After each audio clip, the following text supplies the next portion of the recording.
Good afternoon, y'all. Anna here. Today I'm going to be talking a little bit about our term presentation and the art of kombucha making. First, I want to talk a little bit about my rationale for choosing kombucha and why I felt that this would be not only a fun project, but also something that was creative and would give me the ability to track data in light of our lesson planning and things we have learned in our clinical methods class. So first things first, I have newly acquired the skill of making kombucha and have been experimenting with kombucha making for probably the last year or so. This is something that I jumped onto after my mom was really inspired by it and other fermented foods. Not only this, but it is also incredibly hands-on. And I know that me personally, I learned from more tactile and hands-on skills. So I thought that this would be kind of a fun and creative way to mix those things together. In addition to hands-on learning, there are also a menagerie of health benefits that go along with not only kombucha, but fermented food. And although I know it can be an acquired taste for some folks, like my client in this situation, she was very game to participate for science, so we went ahead and went for it. But not only these three things, but also it's just fun. It's very sciencey. Fermentation tends to bubble and pop, like I will get into a little later in the presentation. But it is truly an adult version of a science experiment. For those of you who don't know, kombucha is a fermented food of sweetened tea. In this particular recipe, it was actually honey sweetened tea, which adds another health benefit layer. But it is fermented with the help of what is called a SCOBY, or a symbiotic culture of bacteria and yeast. Very fun, kind of a strange looking creature, which I will show you a bit later in the presentation. So during this fermentation process, that wonderful little SCOBY transforms the sweetened tea into a bubbly and vinegary and sweet and tasty beverage. Starting at the baseline, I provided very, very basic steps to describe the bottling and monitoring process of fermentation for the kombucha.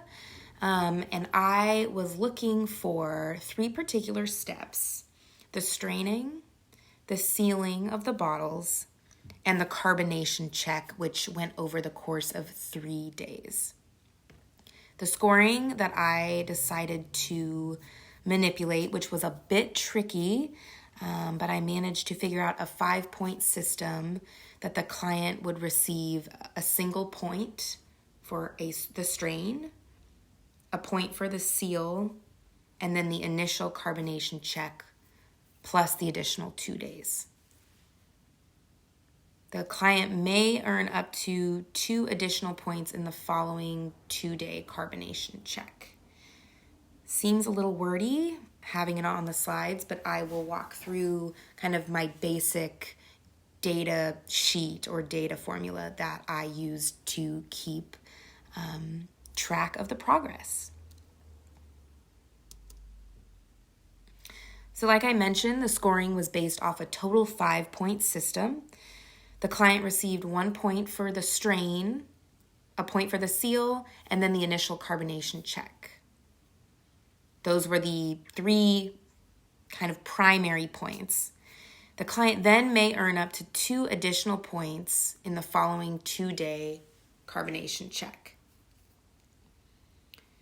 This was an interesting thing to think about applying to a client goal or a child client's lesson plan, in terms of there being an element of homework of sorts that was applied to this particular skill.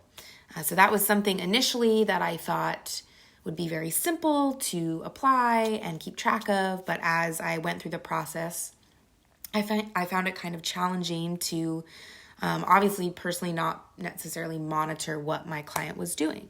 So that was something that I definitely made note of over the course of this experience throughout the semester. So following the baseline, my client had success with the strain and the seal, no problem. She had 3 days of an audible pop, so this proper carbonation. This is what we're looking for to reach the peak amount of points. Ultimately, my client earned 50% accuracy with bottling and sealing and the initial carbonation check.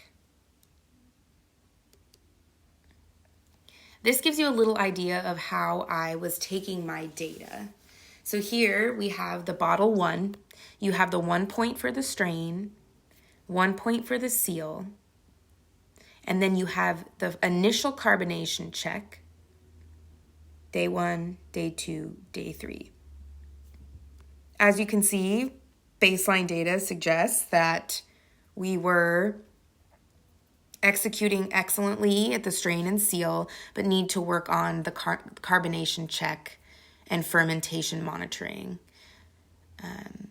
So again, it is possible for the client to earn 3 additional points over the course of the 3 days. So really what we're looking for is a full total of 5 points. The baseline suggested that we need to improve some skill on the fermentation process. As the clinician, my projection for how my client would do completely baseline without any explanation of what was happening aligned with the data that I was able to discover. And here we have my client who is so wonderfully diving into the whole process. You can see the middle photograph has the supplies. We have our fermented tea mixture. I removed the SCOBY for my client as that wasn't really part of the skill I was teaching, but you can see in that middle photograph, that rather brain looking like thing is the wonderful SCOBY. We have the dark seal clip bottles and a metal funnel that was used to strain the wonderful mixture. So great.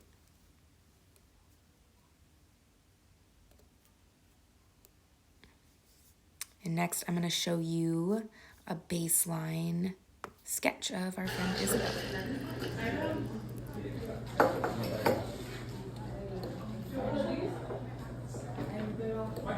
As you can see, she is working on sealing that bottle.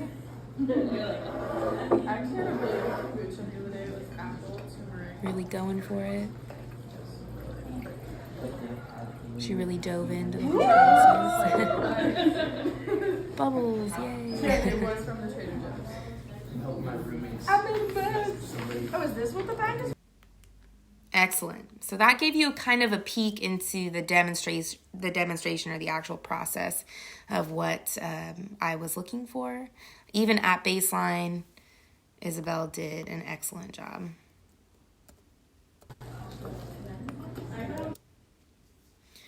Looking at short-term objectives, like I mentioned earlier, my goal for the baseline was the client to score at least a 50% success on the strain, seal, and initial carbonation check. And this is the pre-teaching session. Predicted goal was met.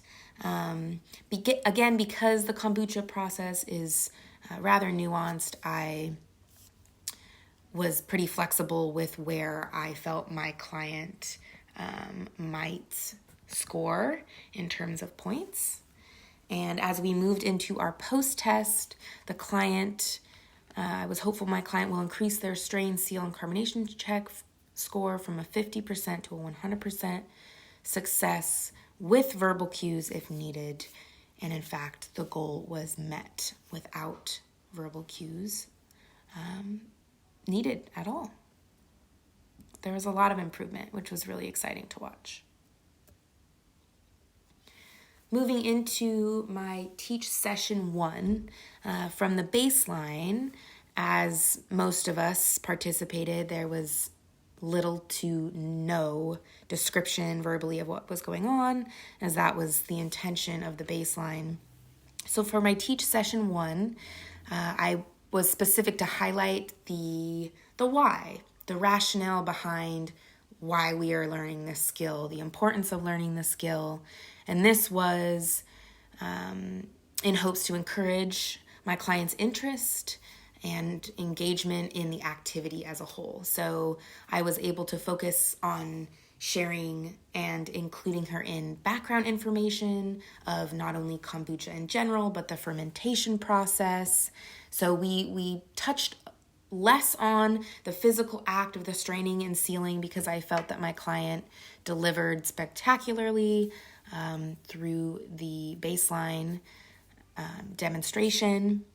So we took a little bit of a deeper dive, kind of under a microscope look at the why and the what is happening in the fermentation process and why you check the bottles and why it's important to strain and sanitize bottles, etc. So I provided verbal and modeling cues prior to the client engaging in the activity. Again, I felt like the client had significant enough skills to complete the straining and sealing of the bottles, but we worked more closely on the fermentation monitoring as a team, moving from baseline into teach session 1. Moving into teach session 2, after teach session 1, there was a huge leap in what I felt to be confidence and skill competency. So again, I built on some of the background knowledge of the fermentation, kombucha, how it's used, why it's used, flavor notes, how you could make this a little bit more of a challenging skill. And I provided significantly less scaffolding than the first teaching session due to how I felt the client had progressed, in addition to their own confidence and knowledge around the activity. And for teach session 2, I offered an opportunity for questions before the activity began, was sure to check in with the client and make sure that they were clear on the expectations and if they felt comfortable moving more independently into the second teach session, which is very exciting from a clinician standpoint. It was great. Then into the post-test, I did closely after teach session 2. There were 0 scaffolds. We didn't even really touch base in terms of expectations and background, and the client was incredibly engaged and again expressed their ability to complete the activity completely independent. And to my surprise, but not really, my client increased their score from about a 50% baseline to 100% success on the post-probe test, which was super exciting for both of us. My client expressed excitement for their success and gratitude for learning a new skill, which kind of closed the circle in terms of what we've been working on as a team throughout the semester. Moving into more visual, some of the data collection from the baseline and the post-test, you can see here on the 5-point basis, we have a point earned for the straining and the sealing. And as we know, and as I mentioned, this was a skill that was pretty quickly understood by my client. So she earned on both the baseline and post-test similar points in the straining and sealing. But where we really see a difference is moving into the carbonation check. You can see in the baseline, we didn't have much of a score to speak for the carbonation check. And that was really the area of improvement and the area of work that we put a lot more effort into making sure that there was improvement. And as you can see in the post-test, that score shot right up to a full 3, which leads me to score out my sheet for my client in the post-test as being a perfect 5-point max versus the 2 points earned at the baseline. So that really helps paint a picture of where improvement was made, where the client felt confident initially, which love to see progress. It was great.